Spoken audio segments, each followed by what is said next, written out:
This behind me is my van. Want to take a tour? Come on. Welcome to my custom-built 2021 Ram ProMaster Campervan. In this cabinet, I have a toilet on drawer slides. Here's where I keep all of my clothing. This is my gaming and work area. I have a PlayStation 5 underneath the desk, as well as a laptop. I also have a mic here for voice recording, and my bed.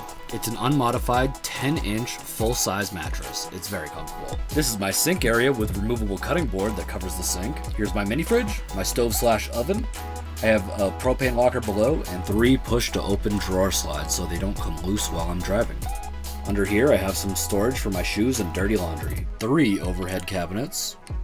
Going around to the back of the van, you'll see I have a water pump and accumulator, outdoor shower, water fill port, 30-gallon freshwater tank, gas heater, DC to DC charger, 400 amp hour lithium batteries, 3000 watt inverter, hot water heater, and a solar charge controller. On top of the van, I have 640 watts of solar and 2 max air fans.